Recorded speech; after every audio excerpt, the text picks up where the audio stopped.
السلام علیکم ورحمۃ اللہ۔ ویڈیو آپ نے بھیجی ہے ہمارے بھائی اور ہمارے محبوب جناب سید معراج ربانی صاحب حافظہ اللہ تعالی کی۔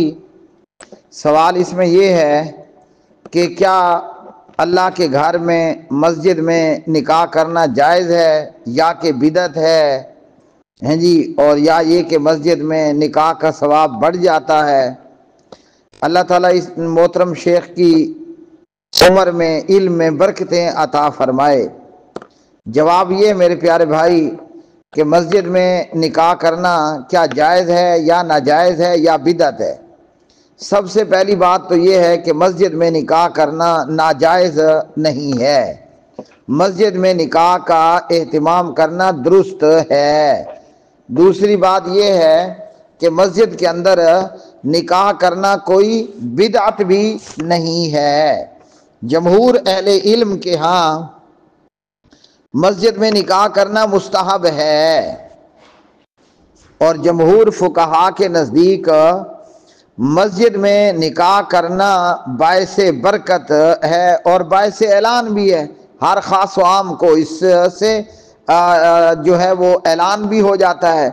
مثلا ہم کسی بھی نماز کے بعد مسجد میں نکاح کا اہتمام کر لیتے ہیں تو وہاں بیسیوں یا سینکڑوں لوگ موجود ہوں گے، تو وہ جو نبی کریم علیہ السلام کا حکم ہے کہ اعلنوا النکاح، نکاح کو اعلانیہ کرو، نکاح کا اعلان کرو، تو جب بیسیوں بندوں میں نکاح ہوگا تو وہ نکاح اعلانیہ نکاح ہوا، کھلم کھلا اوپنلی نکاح ہوا۔ اور اس سلسلے میں ایک حدیث بھی ہے، اور یہ حدیث ہے آپ کا بھلا ہو جامع ترمذی میں ابواب النکاح کے اندر ہے۔ حدیث کچھ یوں ہے کہ ماں جی سید عائشہ بیان کرتی ہیں، قال رسول اللہ صلی اللہ علیہ وسلم اعلنوا هذا النکاح واجعلوه فی المساجد واضربوا علیہ بالدفوف۔ حدیث نمبر ہے 1089۔ سید عائشہ کہتی ہیں کہ نبی مکرم صلی اللہ علیہ وسلم نے فرمایا نکاح کا اعلان کرو، یعنی نکاح خفیہ نہ ہو، اعلانیہ ہو، اور نکاح کا اہتمام مساجد میں کرو، اور نکاح کے اوپر جو ہے وہ دف بجاؤ۔ یہ روایت سندن ضعیف ہے، اور وجہ ضعف اس روایت میں موجود عیسیٰ بن میمون ہیں جو کہ ضعیف ہیں۔ اور فضیلت الشیخ زبیر علی دئی رحمہ اللہ فرماتے ہیں کہ اس حدیث کا ایک اور ترک بھی ہے، لیکن وہ بھی ضعیف جداً ہے ابن ماجہ میں۔ اب روایت سندن ضعیف ہے، اور اس روایت کے حوالے سے حافظ عبدالعزیز علوی صاحب فرماتے ہیں کہ روایت اگرچہ ضعیف ہے لیکن نکاح کی تشہیر اور اعلان کا حکم دیگر صحیح حدیث سے ثابت ہے، اور اعلان کی ایک صورت یہ بھی ہے کہ نکاح مسجد میں پڑھا جائے، کیونکہ مسجد کے اندر مسلمان اکٹھے ہوتے ہیں۔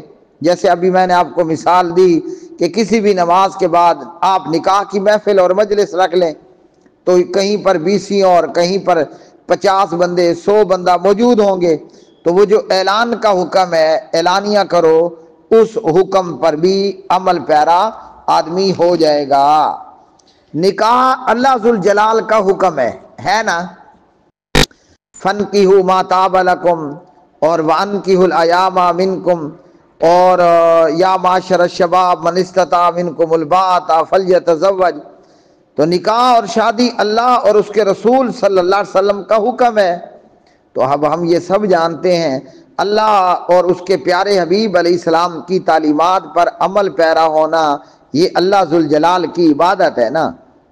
تو یہ عبادت تو ہے کہ ہم اللہ کے حکم سے نکاح کا مسنون معاملہ جو ہے وہ کر رہے ہیں۔ اللہ اکبر، اللہ اکبر۔ اب نکاح مسجد میں جب ہوگا تو اس کے بہت سارے فوائد ہیں۔ مثال کے طور پر اگر میدان میں کرتے ہیں، گھر میں کرتے ہیں، قاضی کے پاس کرتے ہیں، تو وہاں ظاہر ہے کہ میوزک ہے، موسیقی ہے، کافی برائیاں ہوں گی، لیکن ہر مسلمان اللہ کے گھر کا، مسجد کا کم از کم حیا ضرور کرتا ہے۔ کوئی کتنا ہی گناہگار مسلمان کیوں نہ ہو، وہ مسجد میں نہ توتی لائے گا، نہ بانسری لائے گا، نہ میوزک، نہ موسیقی، نہ ڈھول، نہ بانسری، نہ ساؤنڈ، کچھ بھی نہیں ہوگا۔ تو آج ہمارے معاشرے کے اندر یہ جو میوزک، موسیقی اور ڈھول اور باجا اور بانسری ہے، یہ عام ہے۔ اور نکاح جب مسجد میں ہم کریں گے اور مسجد میں نکاح کا اہتمام کریں گے تو فائدہ یہ ہوگا کہ گناہگار سے گناہگار مسلمان بھی، نہ میوزک پلے ہوگا، نہ موسیقی ہوگی، نہ ڈھول ہوگا، نہ باجا ہوگا۔ اللہ اکبر، اللہ اکبر۔ تو اس صورت میں اگر دیکھا جائے تو مسجد میں نکاح کرنا نہ صرف جائز ہے بلکہ بہت بہتر ہے۔ ہاں، اگر کوئی یہ سمجھتا ہے کہ مسجد میں نکاح کریں گے تو کوئی یہ زیادہ معتبر ہوگا، زیادہ فضیلت والا ہوگا وغیرہ وغیرہ، تو پھر ضرور بدعت ہے۔ اور اسی طرح ہمیں صحیح بخاری کے اندر ایک حدیث ملتی ہے، ایک خاتون آتی ہے اور اپنے آپ کو نبی کریم علیہ السلام کے لیے ہبہ کرنا چاہتی ہے، مگر حضور اسے اپنے نکاح میں لینا پسند نہیں کرتے، اور اس موقع پر پیارے نبی علیہ السلام لوہے کی انگوٹھی بھی نہیں بلکہ قرآن کریم کی چند صورتوں کے عوض آپ صلی اللہ علیہ وسلم اس کا نکاح کر دیتے ہیں۔ علماء فرماتے ہیں کہ یہ واقعہ مسجد میں جو ہے وہ وقوع پذیر ہوا۔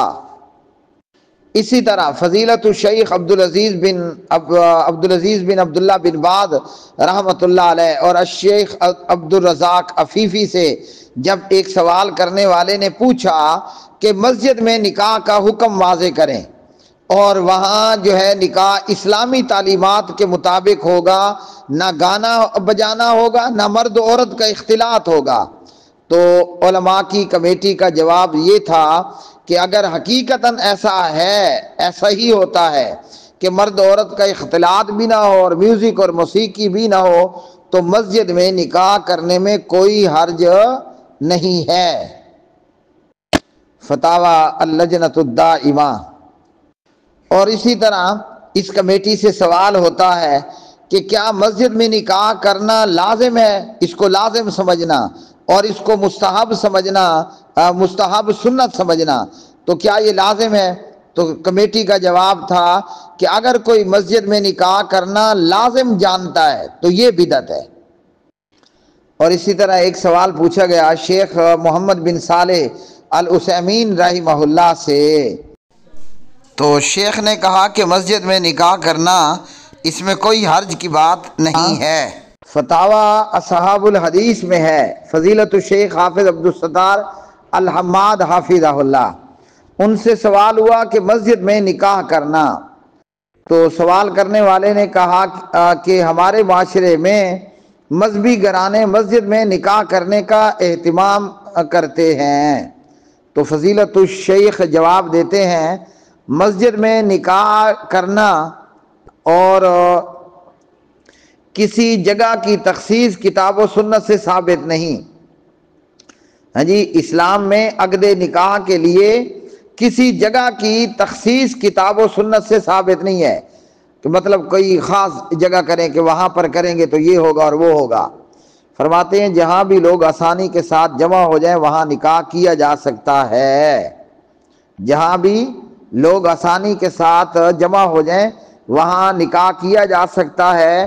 اور فرماتے ہیں کہ مسجد میں بھی نکاح کرنا جائز ہے بلکہ بہتر ہے۔ کیوں؟ کہ مسجد کے احترام کے پیش نظر یہاں نکاح کی محفل میں کئی ساری خرابیوں کو چھوڑ دیا جاتا ہے۔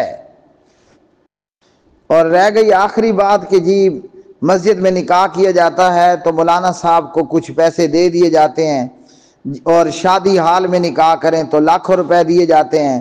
مولانا صاحب کا روزی روٹی اللہ ذوالجلال کے ذمہ ہے، یہ ہر ایک کے اپنے نصیب کی بات ہے۔ کوئی مسجد میں نکاح کرے اور مولانا صاحب کو ایک ٹکا بھی نہ دے، اس کی اپنی مرضی۔ کوئی مسجد میں نکاح کرے اور مولانا صاحب کو 1,00,000 دے دے، وہ بھی اس کی اپنی مرضی۔ مولانا صاحب کسی پر ڈیمانڈ نہیں کر سکتا۔ اور مولانا صاحب حضرات کا یہ معاملہ ہوتا ہے، کوئی نہیں دینا چاہتا تو 10 روپے بھی نہیں دینا چاہتا، اور کوئی دینے پہ آتا ہے تو وہ لاکھوں دے ڈالتا ہے۔